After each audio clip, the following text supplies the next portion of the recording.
think the Ducks gonna get out of this one? I'm just innocently making moves.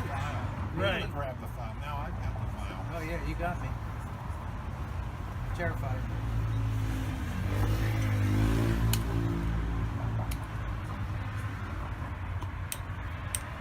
He makes that move like he thinks it's good. Because it is.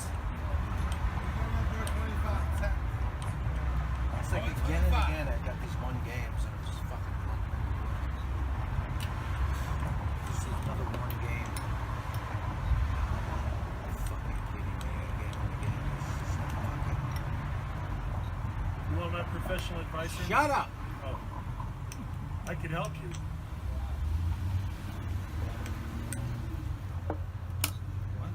Huh?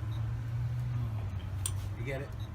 Putting on this one too. I went that way. One has to do what one has to do. You know what I mean? Oh, the car of my dreams. Oh my God. Oh. One has What? to do You had a what car one of has your to do. dreams? Yeah, with chromed out He said Carmine was Cobra. in his You dream. cannot have the Cobra. You know about Cobra Kai, baby. Look there, Kobe. Kobe. Don't be a beef. Don't be a smelly bug. Yeah, that if Kai ever got a car, it'd be a Cobra Kai. Yeah, because Kai doesn't have a car. I don't have a car. I don't have a car. Not old enough to drive. You have a Cobra. He's got a Python though. Ask your mama.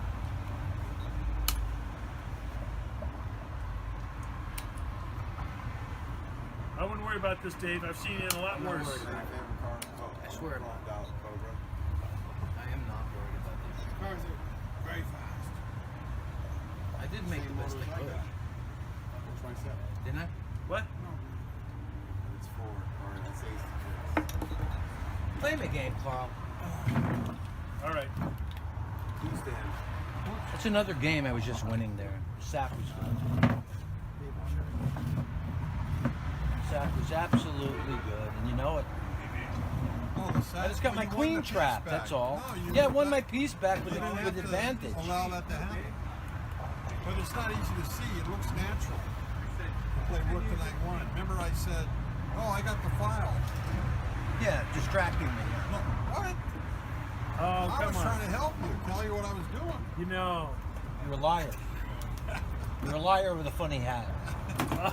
Oh my gosh, I'm shocked. All right, let's see what you got. Let's see what your main defense is. No, not the fridge. Oh, okay. Well, I've seen that. What's the thing about Sicilians? Never get in a knife fight with a no, never. Well, how's it go? I don't know.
$5.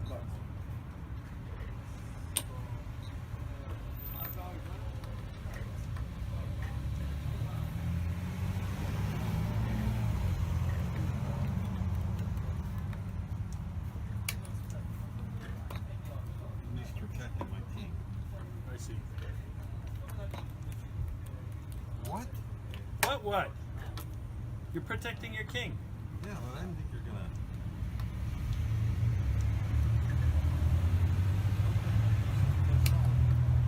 I wanna play what got me here.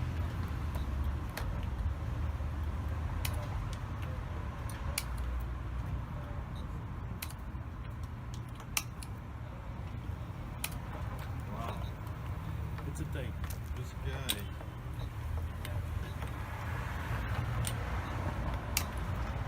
Quiet.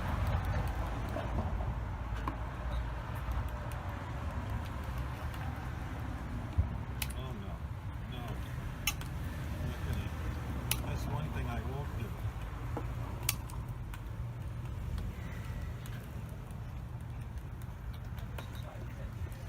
The bone in the throat.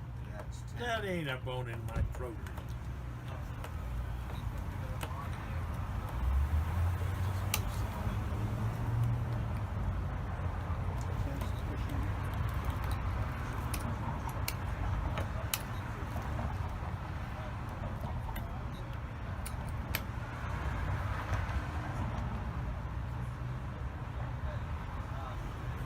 You're absolutely right. There he is. David.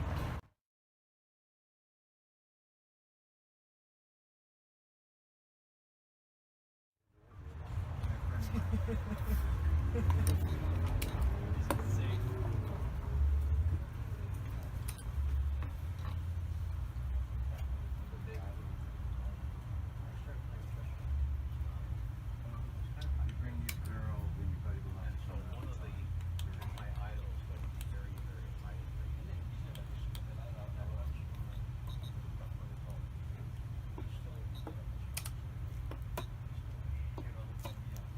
No night force? Oh yeah, nice. That would have been good.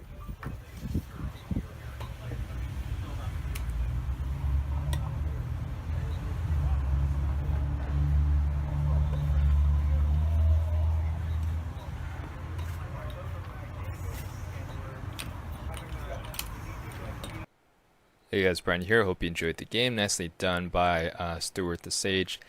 Kind of one of those classic rook versus knight bishop type of games, and you know, like most things, it depends on the position in the game, which way to go. But very interesting to see that dynamic play out. And we're gonna go over a couple of lines that were missed in the game, but I think are interesting to consider, as well as kind of you know, how two rooks versus a rook and a knight and a bishop might have turned out if one of them wasn't traded off. So different couple scenarios to look at. So let me know what you guys thought of the game in the comments below. Nicely done by these two players. And let's go to the first position here. All right, so here c3 was played. Let's go move back. What will be, if you're white here and you want to gain the initiative with a little risk, what would you play?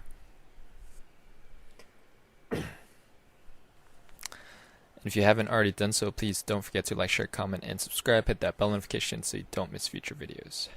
Alright, so in this position, maybe bishop e3 attacking the knight, but that has an ulterior motive, like as you'll soon see, and the motive is to clear the way for the rook. So rook takes. Now you get a couple pawns, but now you allow this knight to come into play, the queen maybe coming over here. So a lot of potential for white here, and this rook's out of play. Black has kind of opened up, so computer likes white here at 3.3. So interesting line to consider for white. Let's go here in this position, and it was pretty evenish until one of the rooks got traded off here. So going back here will be another move for black here. Alright, one idea is rook e2, allow the knight to take the pawn, and now you double up rooks on the 7th. Looks dangerous for white, but white's fine here. Push the pawn to get away for the attack. Rook takes, and this might be one continuation here. But you know, black has his pieces behind white's pawns, and white's kind of threatening. Computer has the game here at dead even 0-0. I mean 0. So would have been interesting to see if this line was played out, but yeah, it's always cool to kind of see these imbalances. I think generally speaking, a rook against a bishop knight like we saw here, bishop and knight are more flexible, can cover more ground, and they coordinate well together. A rook by itself is powerful, but it's kind of slow and a little bit clunky. So, yeah, it's not as mobile as two pieces. Like, what's a good analogy? Like, if this rook was a lion, but these two are kind of like hyenas. They're more agile, can kind of circle around, and so interesting concept of agility versus kind of power, I guess, for lack of a better word. And last but not least, you guys hopefully saw in this position white played king e2, but what's the finishing blow here? Knight check and pick up the rook. So, and again, I'll always say this, when it comes to forks, just make sure your pieces are not on the same color squares, and if they are on the same color squares within the vicinity of an enemy knight, then chances are they can be forked. So just something to watch out for. So great game by both players, nicely done. Hope you enjoyed the game and the analysis. Please don't forget to like, share, comment, and subscribe. Hit that bell notification, and thanks. I'll see you guys later.